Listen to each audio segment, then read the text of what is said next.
everybody, and welcome to today's Digital Cinematography Masterclass, week 4. Really excited. We've been, this has been an ongoing journey here, and we've been able to achieve a lot. So I'm been really happy to be able to focus on all these interesting intricacies of digital cinematography. So I just want to thank all our partners for making this project happen. So we have the Canada Council for the Arts. We have our library partners as well. And those are the Blue Mountains Public Library, Collingwood Public Library, and the Wasaga Beach Public Library. So thanks again to everyone for making this project happen together. So in terms of what we're doing and how we're doing this today, let's just go over some of our concepts of what we'll be looking at. So we're going to have a look at depth of field and how it works. We'll look at filters, neutral density filters, and what that really means.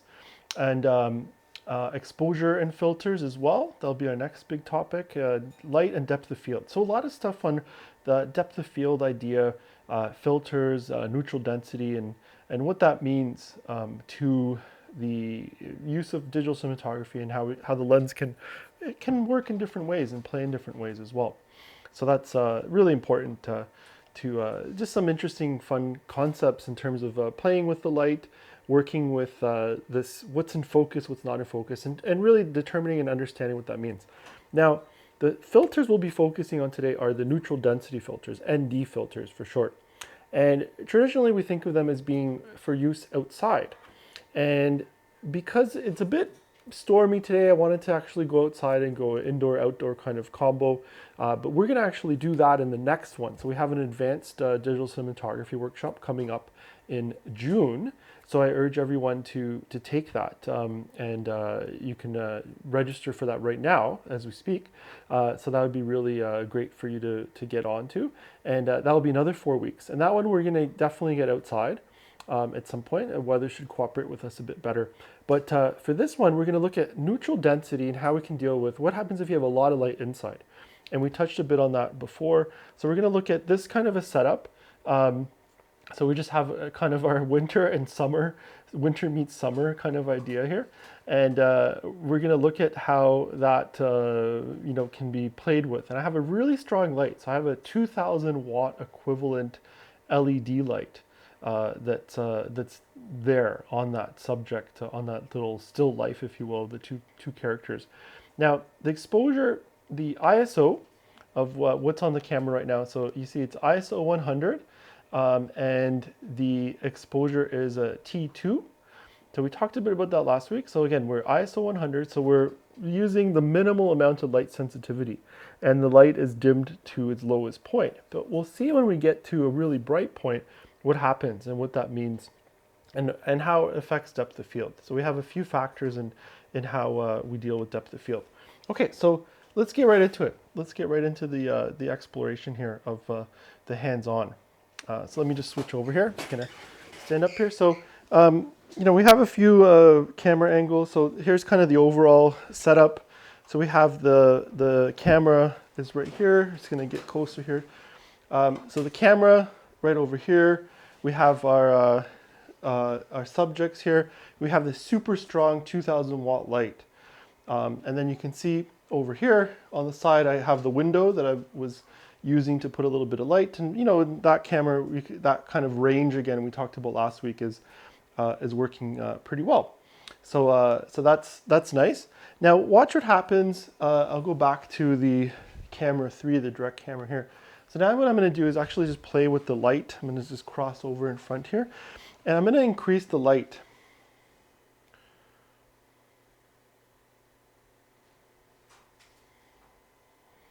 Okay, so now they're overexposed, and we talked about that last week. So now what I'm going to do is I'm going to step down to get that same kind of exposure like we had before, and the T f.8. And now what's happening is we end up with a bigger depth of field.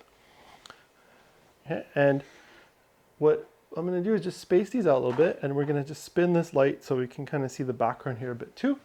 And we're going to also open a window up back here get a little bit more light. So there's a lot, just so we can show a little bit of the more depth of field concepts of what's happening.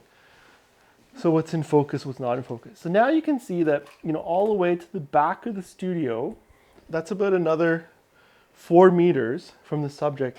Pretty much everything starts to get into focus, right? You can read the poster and we can go like that. So that's a larger depth of field. So how does this happen? How does depth of field happen in this way? So with depth of field, how it works is it's based on the amount of light, and then it's based on the type of lens, and also the amount of your aperture. So we should remember that if we have the aperture is closed down, so the aperture is a 22 versus opened up. So the more open that aperture is, the shallower the depth of field is, right? So what happened was when I went to 5.6, I made the depth of field bigger. So now I'm making like everything in focus versus just the front subjects. Okay, so let's have a look at that again. So now, like I put the light up. So we did that with light. So more light gives me more exposure and so on. So now I'm gonna just reduce the light back to its like 0 position there, right? So you can see now it's really dark, right? So now I'm gonna open this back up to the T2, and now we can start to see that the background is a little bit softer and less in focus, right? So that's how we've opened up the aperture and we have a shallower depth of field. And this is a 60 millimeter lens. So it's a bit harder to necessarily see the difference, but we're gonna see when we put the 85 millimeter, just what a big difference it will be for the camera in that way, right? So just quite a big difference in terms of which way it's working, right? So that's with the lens. So the wider the lens, the 60 millimeter, plus the more closed down it is, the longer the depth of field is. Okay, so that's with our 16 millimeter. Now, what happens if I can't control the light? And this is where this exercise becomes really interesting. So if I can't control the light and I make things really bright, so let's go back to that. So we have this. Now I'm gonna make this light a lot brighter. So I'm gonna put it all the way full. So this is simulating a situation where, there's a lot of sunlight. So it's a daylight balanced light. Look at what that looks like. It's totally blown out, but you can see all the details there. Now look at this. So I'm at 100. I'm gonna go back to like the exposure, like so. But because I've stopped down, right, I'm making things more in focus. So I'm losing my depth of field because there's a super bright light and I'm stopping down the lens to 5.6. So it's keeping everything in focus. So it's going all the way the distance and keeping everything in focus, right? So that's not what we want to necessarily achieve. So the next tool at our disposal are the ND filters. And the great thing about the ND filters is these are available, these come with our kits. So what do these look like exactly? So the ND filter, they come in a few different sizes depending on the kit. So with your Blackmagic Pocket kit from the library, you will end up getting these neutral density filters. So they're basically this. It's like a piece of sunglass, and that is what ends up being used. So I'll just kind of show it here. So look at what that does. The image, and it's like putting a pair of sunglasses on in front of the lens. Okay, so we take that, and we just, I'm gonna spin the camera around here, so we can, I should be able to spin it this way, just so you can see the what the attachment looks like. How do we attach this to the lens? Let's go all the way around. There we go. Spin it a bit more. Okay, so here's the front of the lens. And I'm just gonna do a bit of a tilt up. Okay, So we take this neutral density filter, and there's threads on it. So you can see the little threads, and they're going to screw right onto the threads of this lens. And you just have to be really gentle with it, and you're just spinning. If you're facing the camera, you're spinning it clockwise. So just like you're watching, this would be you facing the camera. I'm just spinning it clockwise, and we want to make sure it's not too tight. So I'm just hand spinning it. See how it's just spinning on? And this is important so we know that it's not going to fall off. It's holding itself. So you always want to make sure that you get a few spins on the threads before you let go of it. And that's it. You don't want to spin this so that it's tight. The key here is that I can just spin it counterclockwise to remove it right away. It doesn't need to be tight. If it goes too tight and you can't get it off, just leave it on, and then we can deal with that. Just bring it back to the library, let us know, and then we can do special methods to remove that. But you don't want to use pliers or anything like that. Really, really bad. You can break the glass, and then these $500 lenses can be broken. So we really don't want to do that. So if it's too tight, just leave it, bring it back to the library, and then we'll get to it. Technically, I'll come and get the lens off, the filter off. Okay, so that's our ND filter. So now I'm just going to spin this camera around back here and put that in focus. So now look at what's happened. So this is an ND. This one in particular is an ND 9. So it's 3 stops. Look how dark that is now, right? So now what I'm able to do, because I put the ND filter on, I have a super bright light. Now I can open this all the way up back to that T2, and I can keep everything a little bit softer in the background. So watch if I come back here, and you can kind of see the logo here. It starts to get a bit softer, right? It's not totally in focus. And that's that shallower depth of field. And then you come in here, I start to get in focus, and then I'm probably a bit out of focus here again. Let me put a little bit of more light on it just from this way. That'll help it. And then you guys can see a bit more of the what's in focus, what's not in focus. And I'll bring this light back out here a bit, just a touch more. Just want to make this more, it's not necessarily the best lighting, but just for the demonstration to see what's in focus.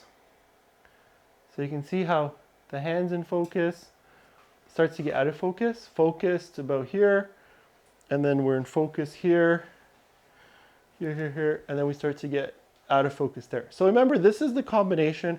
Because it's a 16mm lens, it's going to have a bigger depth of field, right? But this has allowed us to deal with the light, to be on full, put the ND filter on, and I'm actually going to even go to a higher ISO.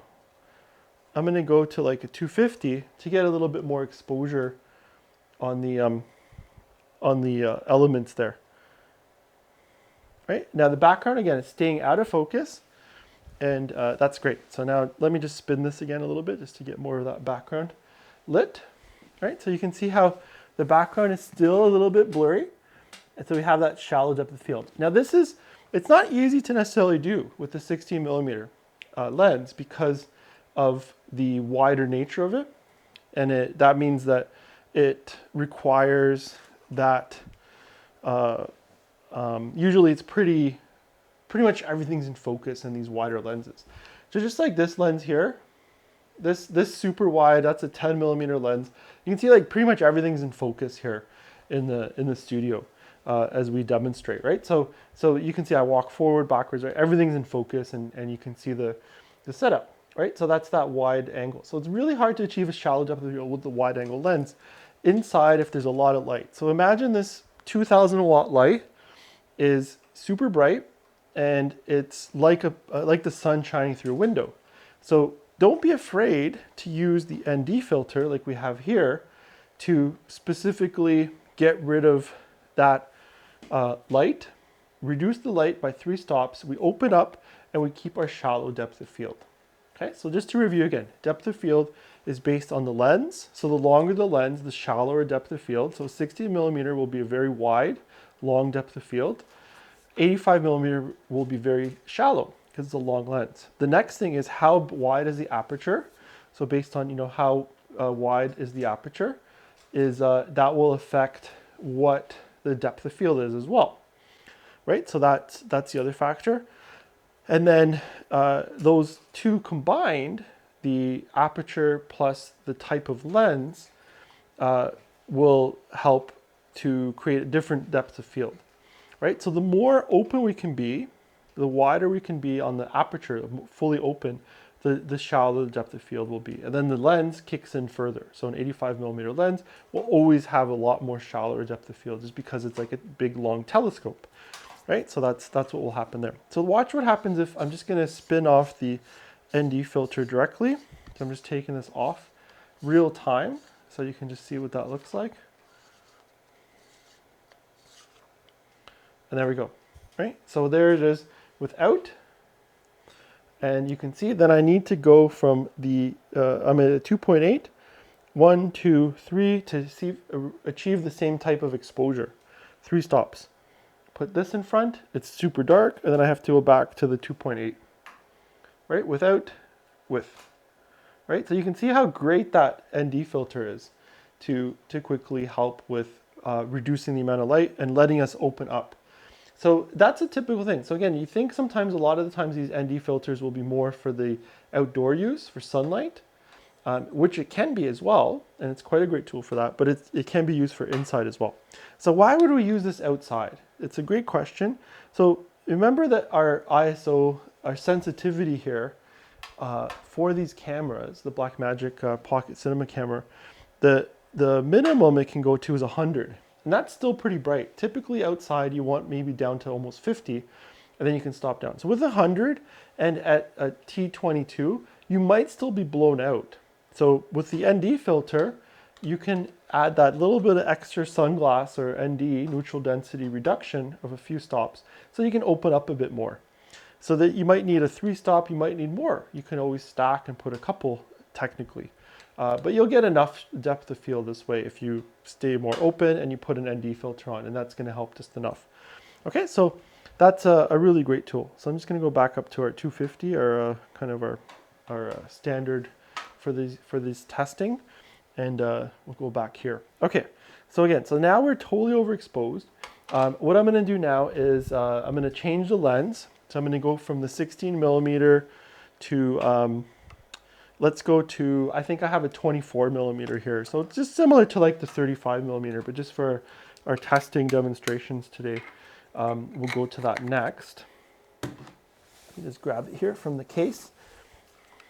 Okay, so we're going to go to the 24mm lens, and we're going to just click that on. Remember, red dot to the red dot. You can hear the fan of this 2000 watt LED. It's not hot, but it's definitely super bright. Like it's pretty strong. It's harsh on the eyes for sure too. Okay, so here's the 24mm. Now look what's happening. So with the 24mm, I'm just going to go back to a 2.8 here. Right, so that's again the 2.8, and it's going to also need that ND filter. So here, let's get this just into focus roughly. Right, so there's our kind of focus point. Look how blown out that is. Not a very pretty image. There we go. Voila, put the ND on, and then we're looking better. Right, so you can see it's pretty standardized. So we can stay at the same stops, knowing that, okay, we got to put the 3 stop reduction down, and then it looks good.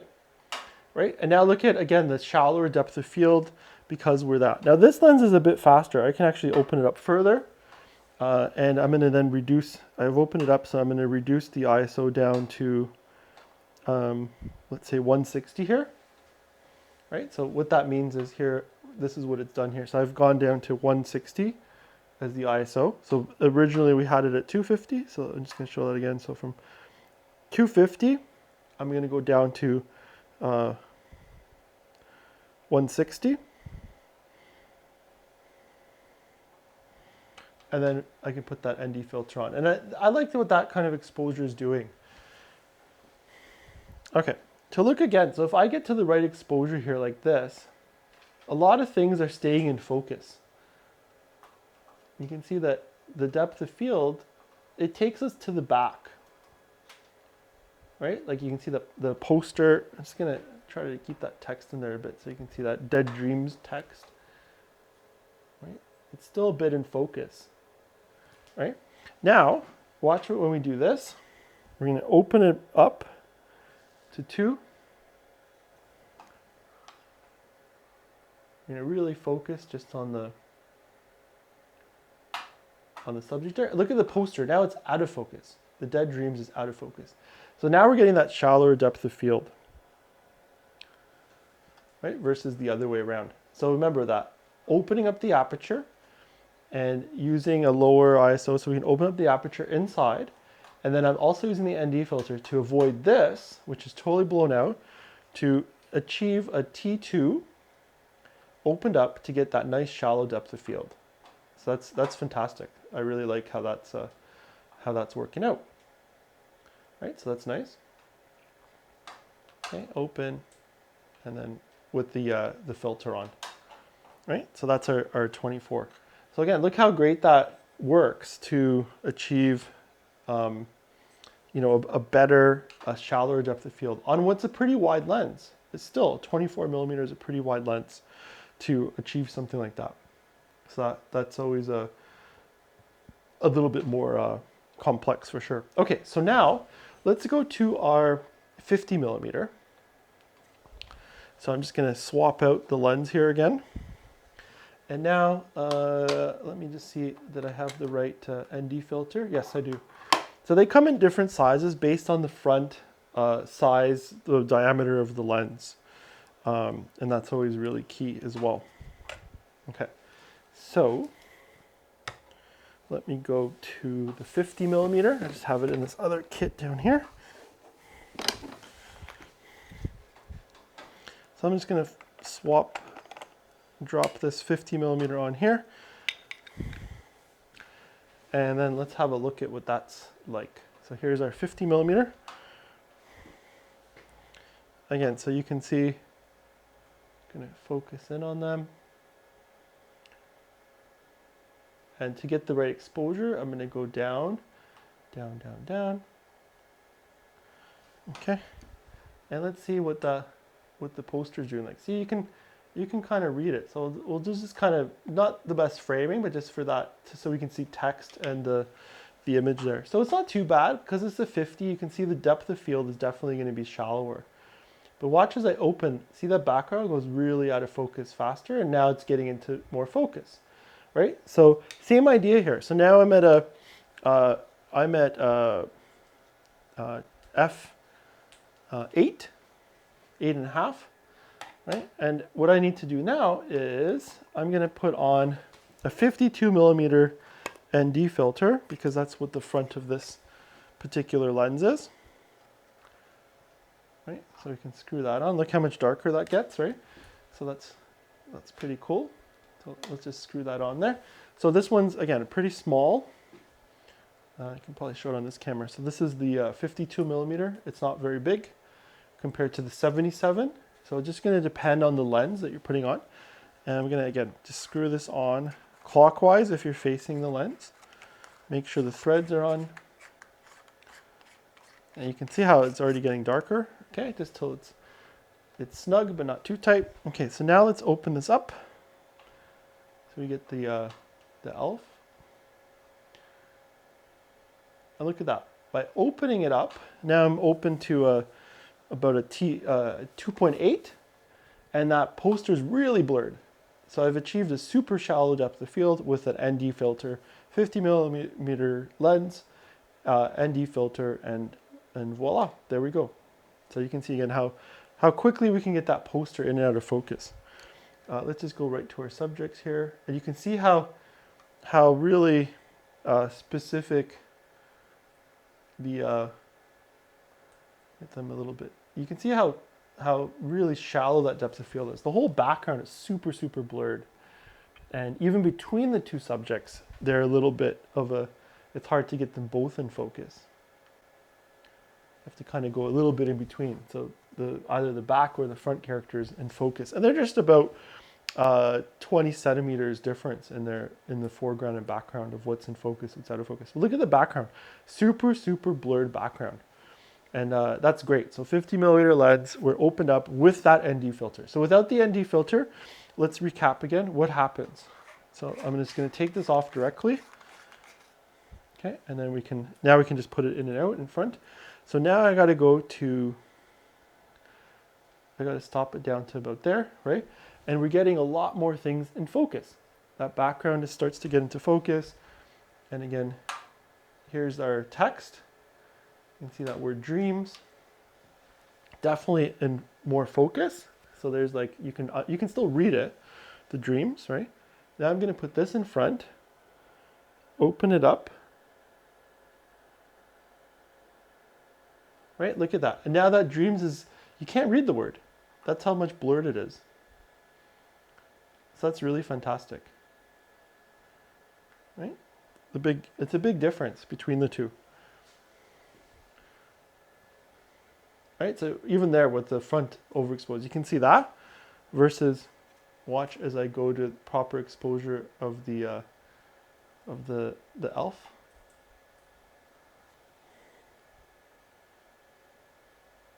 Right? You can start to make out the word dreams, right? So a big difference when we get to that proper exposure right about there. It's getting a little bit dark there in the back, but it definitely, I can read it here on the bright monitor I have here. I can see the word dreams. So just an idea of what's happening there. Okay, so now let's go totally different. We're going to go to the an 85mm lens.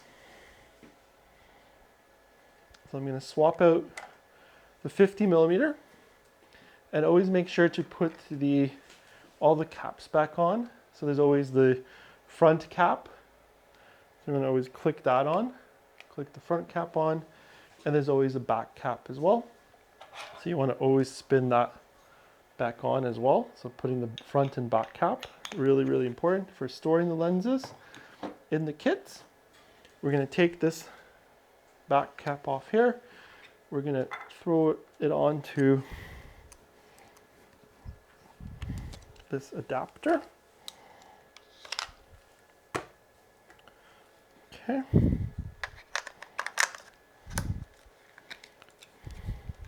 Put this whole unit on the camera.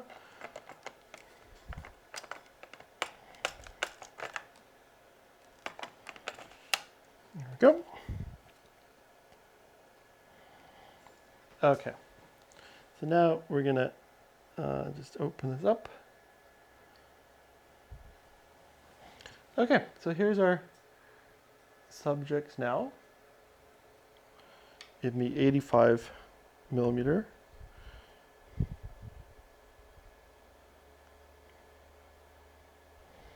Okay, so here, have a look at this now. So here they are. And you can see now the difference even between the front penguin, Mr. Winter, to be in focus to... So he's in focus. And then the gnome is a little bit out of focus. So in focus, gnome's a little bit out of focus. So that's really interesting, that shallow depth of field. Look at the background, super out of focus in that way. And now, so I don't have an ND filter on it now. So look at the big difference we already have because we're using an ISO of 160. So let's just look if we're, you know, let's say we're at 400 plus it's really bright, and then we're getting this into a different exposure. And you can again see how the background does start to get a little bit more into focus. Now they're both in focus, right? So that's that difference of the shallow depth of field. So 85mm definitely gives us a shallower depth of field from the onset without having to do too much to it. So that's great. And now let's put that ND filter on. So, this is the 72mm. So this one's a bit different. The 85mm lens requires a 72mm ND filter, which our kits come with as well. So we give you all the types that you need, all the ND filters you need to filter with. There's a 77 and a 72, and in the Wasaga Beach Public Library, there's all like the 52, 42. Each lens has a different front. So here we go. There's the 72 with. right? And let's just have a look at now. So if I open this up more, right? Look at now the penguin's out of focus, right? Versus if I go like this and stop down to, so I'm going from 16, penguin's in focus, put this on, open up, and I go to a 5.6, he's out of focus. So that's the difference in the shallower depth of field. He gets in focus, he gets out of focus. So that's just the difference between opening and closing the aperture. Same lens, but huge difference just by putting that ND filter on. And look at the background. Super, super shallow. Okay. So now let's go even further. I'm just going to screw this on to make it a little bit more permanent here. Okay. So let's open all the way up the lens. So we're going to go to a 2, right? And we're going to also lower the ISO down to 100. And look how super, let's go to a 2.8. So look how shallow it is. The front subject to the background. The background you can't even notice. It's like this soft blur of information. What's in the background? Everything's blurry, right? So our penguin's out of focus. So I have to actually focus to the penguin. And then look at that shallow depth of field. This between the two characters that are about 20 centimeters apart, from the penguin to our elf, our gnome. In focus, right? And then we're racking that focus to the other person. So again, these characters are not that far apart, right? So it's only this much far apart. So about 15 centimeters between the two. And what does this look like? So here, let's just make this a bit into the right exposure so you guys aren't seeing me overexposed here. So here's the two characters. Again, so this is about 15 centimeters difference between the two. And one's in focus, one's not in focus. So that's really shallow. We're talking about 10 centimeters depth of field between these two. So that's an 85 millimeter lens, ISO of 100. Right, so the ISO is 100, 85 millimeter lens, and our stop is 2.8. So pretty wide open based on that super strong light. So in focus, penguin, and then he's out of focus to the gnome, right? So that's how shallow the depth of field is. But look how beautiful it is in the background that we don't see anything. And this really brings me to what we've just looked at in this whole series of lenses, from the 16 millimeter, 24-50 to 85, the difference in need of what's in the background. So you can see here that we have some computers getting set up for the creator space. We're just loading some new iMacs that are getting delivered to all the library partners. And there's a bunch of stuff. So it's not all necessarily set up, but it's just, equipment in the works. It's a busy environment. So, the stage direction or the art direction of it, the background isn't, beautiful, isn't pristine. It's a working studio, so there's lots of stuff, right? So that's in the wide shot, you see so much. And it's also the depth of field's bigger. But in this shallow depth of field, you have no idea that I have computer boxes and a bunch of stuff and posters and everything like that. You get this really nice background. There's a little bit of something. There's a Sun record company, like little metal plate thing there, the little yellow that's kind of punching through in the middle. But it's not really apparent what's there. There could be anything, I can put different colors in the background. So let's look at if I put, something that's kind of purple. Let me put this in the background. Right, you can get that kind of purple shine. So because this shallow depth of field, we can play with anything in the background. You don't know what it is, but that's where we can then start to play with, colors and decoration of sorts. I'm going to put this back desk lamp on here, and this sometimes gives us a little bit of extra shine, right? Let's see what that does there, right? So that's just a little bit of that tungsten light giving me that kind of yellow glow there in the background, right? But again, look at the shallow depth of field. And this is the great thing for independent filmmaking, is that we don't have to worry about what's in the background. We no longer have to worry about that because it's such a shallow depth of field. So consider that if you're doing a dramatic scene and you know, there's a couple characters, and you can almost film it anywhere, play with different backgrounds, if you don't need to necessarily reveal where you are. So you can shoot these conversations in environments that could be really busy and expensive to set decorate. But by using longer lenses and a shallower depth of field, you don't have to worry so much about all the stuff that's in the background.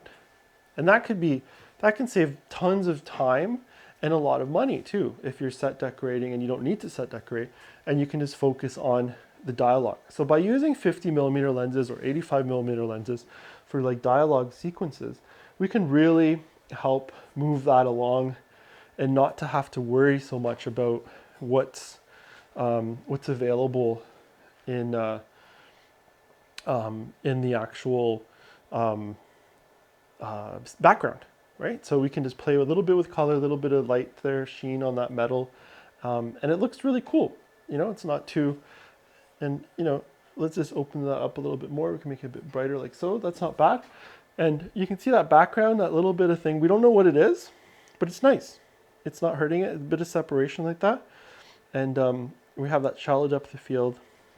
So imagine now if we like turn this penguin around like so. This is a dialogue scene between the gnome and the penguin. Penguin's talking. We have the gnome, right? And then we can flip that around the other way. Gnome and penguin, right? And we'd actually be doing it the other way. So if we did our like shot reverse shot as we were looking at in prior workshops, that's how it would end up like that, right? That's great. Okay, so that could be our dialogue setup, just like that. You know, having the two characters talking, and it works out really nice. Right? So we have those two characters talking, and that works well. Right? So okay, so that's fantastic. So let's look at some other filters that we can add too. And just while we're on filtration, so there's a couple things too that we can add. And I'm just gonna, you know, these are just kind of demonstration things. They're not necessarily, you know, we don't have these in the kits. We just have the ND filters. There's something called a circular polarizer. And this is really more of an outdoor type thing, but this can help get rid of reflections. But we'll just put this on the front here and just do a little bit of spin around with it. Now this is gonna take it down another few stops. So we're gonna have to open it up a bit further.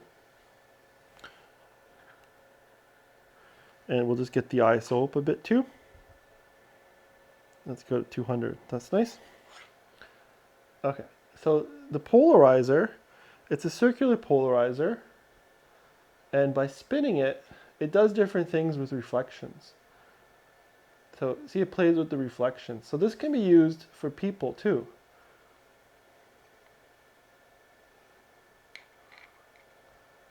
So see, it's changing the nature of the reflections that we see.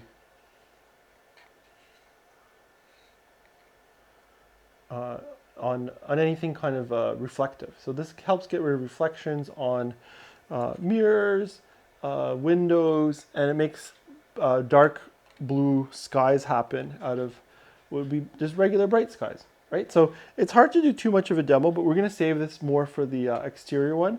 But I just wanted to show that it can be used to help reduce some of the reflection that we see on the characters, right? So not too dramatic. Let me try and find something a little bit more reflective. Let me see what we can get. Okay, that might be nice. Got a little bit of a reflective bag surface here. So see how reflective that is? Put the polarizer on. And it's just going to get rid of those reflections a bit in terms of what we see on the actual plastic. So imagine this like if it was a car window. It's really, really subtle, but you can just see it a bit happening on the tops there. So see from here to here, it just gets a little bit less reflective. So essentially we can cut off the light shining on it. Let's go really bright on that light. All right, see that side shining on it? Right, so we have a little bit less of that shine as we spin around. Okay, again, very, very, very subtle. Okay, so that could be used to work with reflections indoors, and you know, and with that kind of an element. I'm gonna actually see if I can. I'm gonna put up this other filter of ours. How are we doing here on time? Good.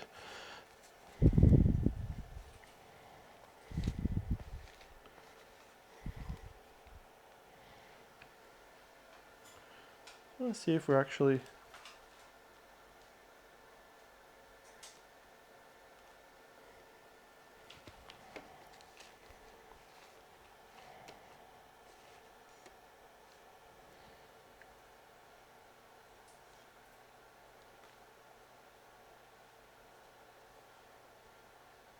Okay, that would be pretty good if we can get it to angle like that. I just want to get this so it's angling onto the light.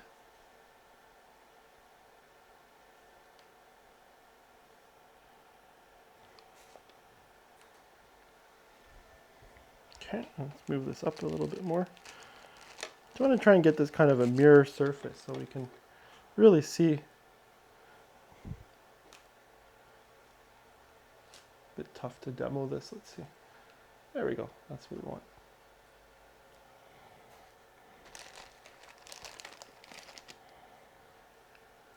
Okay, so you can see how bright that is there. That's a light reflecting right on a piece of glass. We're going to put our circular polarizer here, and we're going to spin it around and see how we can just ease down that reflection a bit. So it's a bit more, a bit less, until I can see right through that piece of glass. See that difference there? A lot of reflection. It's really, really subtle, but then there's a little bit of less reflection as I spin it to get rid of that reflection of a light. So imagine if there's like sunlight on something, that's what we can do to get rid of that kind of big blare. Okay, so now let's look at another type of filter. So we have our ND filter here, and get to a good exposure point. Then there's things like that are called there's like a pro mist filter, and we're just gonna look at what something like that does. What does that mean? And what it does is just puts a little bit of a blur on everything to make it a little bit less sharp. So here's the pro mist. So with, without, with. So see how it's like putting a piece of cloth. So that's with, that's without. It's just making things a little bit less sharp and a little bit blurrier, less resolution sharp, if you will. So it's just toning down a little bit of that digital imaging that's super sharp. So see how it's just making this kind of softness without, with, without, with. So it's hard to see, like it's really, really, really subtle.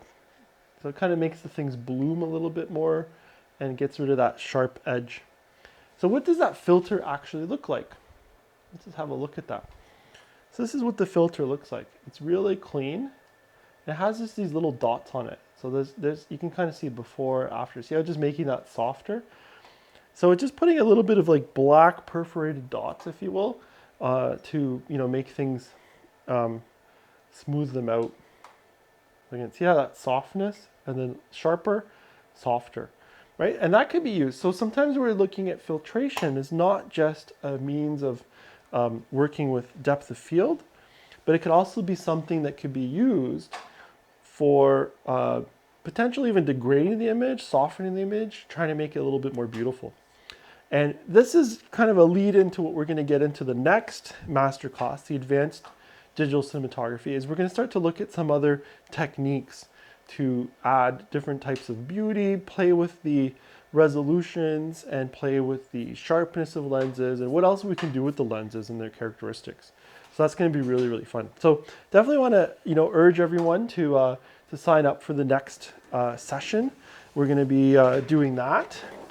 This was really fantastic. I hope, again, you can rewatch these. We will have these up right when we finish today. You can rewatch this, and you'll be able to review and see what's going on. So I'm just going to look at some, if there's any kind of questions or anything. You can see again look how bright that background is compared to what we usually have here in the studio. So really super bright. So let's have a look at some questions here. Okay, so given a choice, would we, do you change the ISO or change filters? So at first, you can go only as low as 100. So the light is really bright in here, but outdoors, the sunlight is, 20,000 watt amount of light. Like, it's massively strong. So if you can, these cameras can only go to 100 ISO. And you'll notice here on this, here, we're at 200, right? So I can only go down to 100. So that's as low as I can go to make it less sensitive, and then open up the aperture, right? But what I can't do then is go any further in terms of the ISO. I can't go less than 100. So at first I would go as low as possible in the ISO to open up the aperture. And then if I can't do anything else, then I would start adding the ND filters. And sometimes there's the other puzzle, is the fact that you might determine that you want to be at a, I don't know, the lens looks really good at 2.8 in terms of its f-stop. So in that case, you're trying to achieve that 2.8 with that combination. So going to a certain ISO, you want to be 2.8, and then you need to put filters to maintain that, or you can change your lighting. So in this case, this light is still dimmable, which is great. So we can reduce the light and bring it down. But what happens if you don't have a dimmable light source like the sun? But there are other ways to dim it as well. And that's really what will be fun, fun in terms of what we can look at in the next advanced digital cinematography masterclass. So, yeah, so in terms of what we're shooting here, this was all about depth of field, neutral density filters, and working in that method. We'll be looking at the Blackmagic RAW format. There's a question here that's just showed up too. We'll be looking at the RAW format in more depth and detail in the next one. So again, that's going to be starting June 3rd. So please sign up for the next masterclass, the Advanced Digital Cinematography Masterclass. And it'll be fantastic to see you guys there. It'll be another 4 weeks. So I hope that was a great overview in terms of what's possible, depth of field, ND filters, and working with shallower depth of field. If there's a big strong light, ND filters can be used inside, just like you can see with that big background, how blown out that is, right? Versus look how under control it is here. A lot nicer, and we're dealing with that really bright light that here it's totally overexposed because I don't have the ND filter on this camera lens, right? So it's a really good comparison in terms of how that works. So yeah, thanks again for joining us. You can rewatch all of these. All of these sessions can be rewatched for the last 4 weeks. So if you missed any, your Eventbrite link will give you access to all these videos, and you can rewatch them at your leisure. We encourage you, if you're a member of the Blue Mountains Public Library, Wasaga Beach Public Library, go take out the Blackmagic Pocket Cinema Camera Kit. It's amazing. You can practice all this stuff. You can watch these videos, try some of these things out on your own, and trial and error, and just explore and see. And you'll stumble upon different things. I'm always learning new things too, and that's the really great part. It never ends, and it's always a new exploration, a new journey as you go. Yes, so wanted to just thank all our partners in this project again for making this happen. Canada Council for the Arts, Blue Mountains Public Library, Collingwood Public Library, Wasaga Beach Public Library. Rewatch these, enjoy them, and please sign up. You can go to tbmcs.ca and go right on to the upcoming workshops. We will be also posting, we have workshops for June, July, and soon we'll be adding some ones for August. So you can book up your whole summer with these. Attend what you can live, and if you can't, you have the rewatch available, which is fantastic. So thanks again for joining us. Hope that was a lot of fun. It was for me too. and I will see you guys in a couple weeks for the advanced digital cinematography. All the best and take care.